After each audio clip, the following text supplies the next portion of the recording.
Hello and welcome to the training. Today we're going to be talking about defining your target market and how to find them on social media. So what we're going to cover today, we'll be looking at defining your target market and why it's so important, taking stock and reviewing your products and services in relation to your buyers. We will go step by step and walk through mapping out your buyer personas, top methods defining your market online, crafting your sales messages, positioning yourself to gain a brand following, and how having the right message can save you money. So first, before we get into it, let's look at the marketing mindset. Okay, so the marketing mindset, this is probably going to be the most important thing that I'm going to talk about today. So it's important to understand, especially in marketing, that people don't buy products or services, they buy outcomes. They buy access to the after state. And so a great offer will genuinely move a customer to a desired after state. And great marketing simply will articulate the move from the before state to the desired after state. And really, business is pretty simple. We get paid to move people from that before state to the desired after state.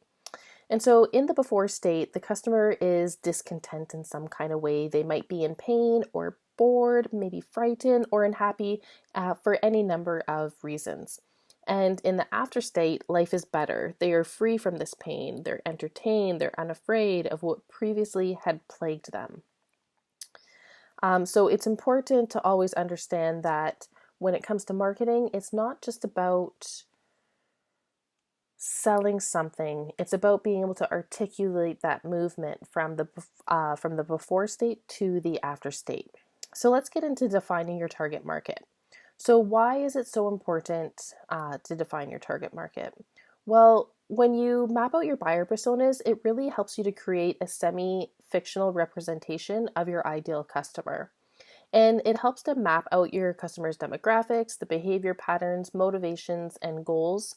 And so it helps you to determine where to focus your time. It guides in your product development and also allows for alignment across organizations. So for you, if you know that your buyer persona spends a lot of time on Instagram and not on LinkedIn, well, then you don't really need to focus your time there because that's not where your ideal customer is. Also, knowing who your target market is will also help you to attract the most valuable visitors, leads, and customers to your business. So a buyer persona can vary from product to product. Oftentimes, one product can have multiple buyer personas, or it can be the same throughout everything your business does. It's important to know that your target market on this sort of level to sell effectively and to attract them as customers. And one of the best ways to create content and plan promotional campaigns that truly engage your target market is by creating a buyer persona. So, buyer personas will also help you to understand what your customers are thinking, feeling, what they're concerned about, what they're hoping, and what they're expecting, planning, and believing. So, let's take some stock and take a look at your products and services and look at them in relation to your current buyers. There's a few questions that you need to ask yourself. First is, who are your current customers? So if you want to take some time to make some notes, have you seen a change in your customers after getting your product or service? Why do your customers need your product? Also ask yourself, is there a specific need that you're fulfilling with your product or service? And are different people buying different products? Are they buying the same products? And if so, why do you think that they are? So these are really good, important questions to ask in terms of trying to get an idea of who these buyer personas are. Okay, so let's go ahead and map out your buyer personas. So the first thing we do to create your buyer persona is you'll want to try and paint a complete picture of who they are. And you'll do that by taking a few things into account. The first thing that we do is give our personas a name. You can do this at the beginning, or if you want, you can map out the persona and then give it a name afterwards. So the first thing to look at would be the demographics. So age, gender, income level, education. This can also include their marital status, where they're located, household income, what industry they live in, and also what their interests are. So try to put as much information down as you can about them, because you never know what pieces of information might be of interest to you. So values and goals. The next, after you've mapped out your demographics, is you'll want to understand what their values and goals are and what is important to them and why. So what do they value most and what are their goals? Explain what they value most in making a purchase decision. Is it price? Is it support? Is it quality materials? What is it that they care most about? And what is a day in their life like? Describe what an average day is like for them. Like, who are they dealing with and what decisions are they already making? So once you've filled that out, we'll get to the sources of information step. So this is critical to determining the where of your persona. So get inside your buyer persona's head by thinking about their interests. So what types of books do they like to read? Are there specific magazines that they purchase? Are there blogs and websites that they visit in order to get new information and to read? Is there specific conferences that they attend? Are there different gurus or industry leaders that they look to for guidance? And then any other information that they might, any other places that they might go to find information. Just jot those down. And so when you start looking at the different sources of information, you will determine the best places to advertise and the targeting options that you'll use.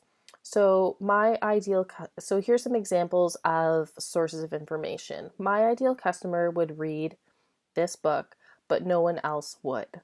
My ideal customer would subscribe to X magazine, but no one else would. My ideal customer would attend X conference, but no one else would.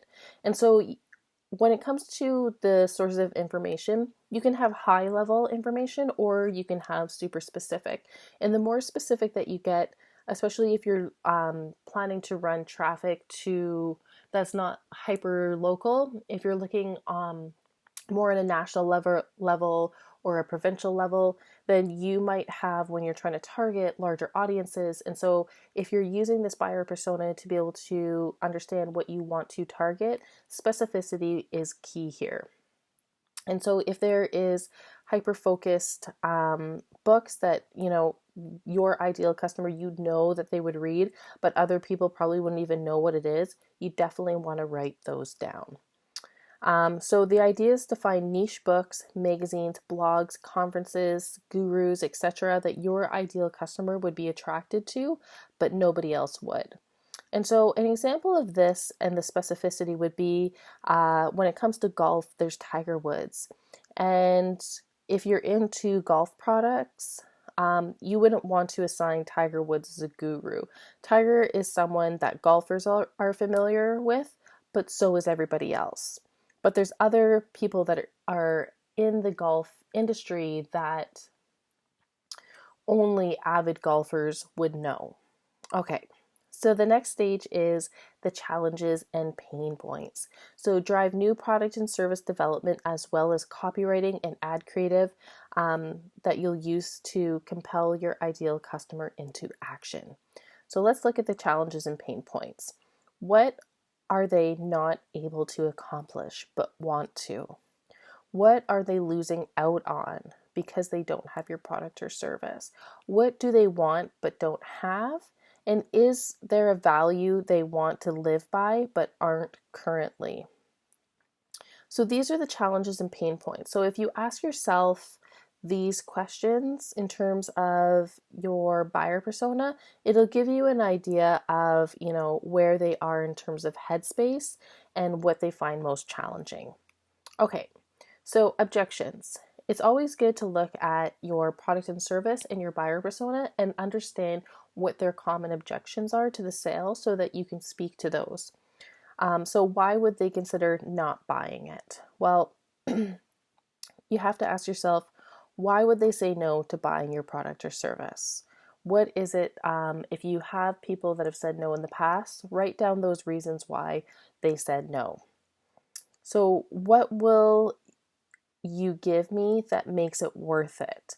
That's what people want to know. So, what makes it worth it that you believe in terms of, the objections? So, if you needed to speak to that, that's a question that is an objection. What will you give me that makes it worth it to purchase? And what restrictions are in the way? Is it a money constraint? Is it a time constraint? Are they busy with family? Are they busy with work? Is there any kind of restrictions in the way that would stop them from making this purchase? So, what are the most common objections when it comes to your specific buyer persona and the product? List the reasons that you hear most often and why your solutions won't meet their needs. And then what's important to them in selecting a vendor. You should really list also what's important, such as being a technology leader, having proven experience, being an expert in their field, or the customer support. What is important to them when choosing a business to work with? And then also communication preferences. Is text the only way they communicate, or do they prefer email or phone? If you are only offering, chat support on your website, but they actually want a 1-800 number that they can get guidance through, well, that might be an objection or a turn off to them. If they only get email support, but they want phone support, those kind of things. So take a look at those objections and see why they would choose, what their communication preferences would be. So the next step is looking at what their role is in the purchase. What role and what authority do they have to say yes to this purchase? So you have to ask yourself, are they able to say yes? Maybe it's someone that's in an HR department, but they actually have to go to a higher up to be able to get the purchase approved. Are they able to make this decision on their own? Is this a husband or a wife that needs to go speak to their other partner before making this decision? Do they have to check with someone, a spouse, a business partner, a manager? So these are all really important things to look at when thinking about their role in the purchase. Is this something that they can make on their own? Can they say yes? And if not, what is it that's in their way from saying yes? So, top methods for finding your market online. The Pew Research Center has an excellent breakdown of where your audience spends their time online, and it's not difficult to find studies and infographics that provide information on specific platforms or other countries.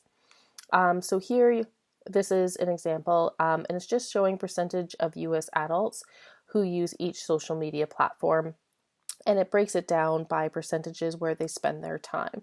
So this is an example of some demographics in terms of social media platforms. And then it can break it down in terms of users and how often they log into their social media accounts, their different accounts, and how often, what that frequency is. So some interesting information here: 79% of online adults, 68% of all Americans use Facebook, 32% of online adults, 28% of all Americans use Instagram, and so on and so forth with LinkedIn and Twitter. So if you check out this site, then you can kind of drill down, and even being in Canada, I would say the demographics are pretty similar in terms of it breaking down that way. So it's good to be able to find your audience and see where they're hanging out. So Facebook, if you're trying to find your audience on Facebook, the easiest path is to target your ideal demographic with the Facebook Ads Manager. And so being armed with this information of your buyer persona, you can target your ads for your Facebook prospects, whether they like a round of golf or a roundhouse kick. And then you can also upload your customers' email addresses to the Facebook Ads Manager to create custom audiences as well. So in terms of determining your audience size, once you have a good sense of what your audience looks like, you can use Facebook Ads Manager to estimate the size of your audience. For example, if you want to reach women in Sault Ste. Marie who expressed the interest in nutrition, you can find out that About 13,000 people on Facebook match that audience. This is also good business information because you can get a sense of your business, if your business is too small or it needs to be narrowed down. And of course, not everyone is on Facebook. According to recent research, almost 60% of Americans are on Facebook, but that's definitely not all. There's 40% that aren't. So once you've created a custom audience, you can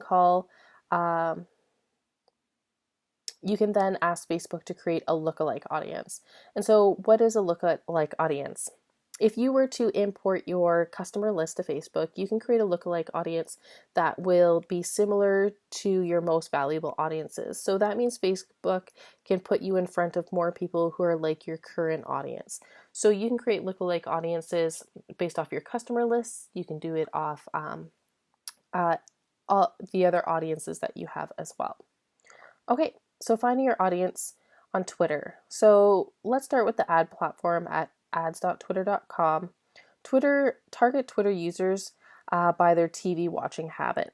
And it doesn't have to be granular targeting, doesn't have the granular targeting tools of Facebook, but you can still find and reach your audience based on geography, gender, keywords, interests, and influencers, called followers, and more. And so on LinkedIn, while there is an advertising platform on LinkedIn, the real power is in the prospecting tools and making one-on-one connections with your audience. And so you can further narrow down your search to those working for top tech companies by selecting Google, Apple, IBM under the current company filter. And suppose you want to reach HR professionals in Ontario, simply search for people with a relevant term in their profile. For example, search for human resources and limit the location to a geographic area such as Ontario. All right, so now that you've mapped out your buyer personas, you were able to find them on social media, let's talk about crafting your sales messages.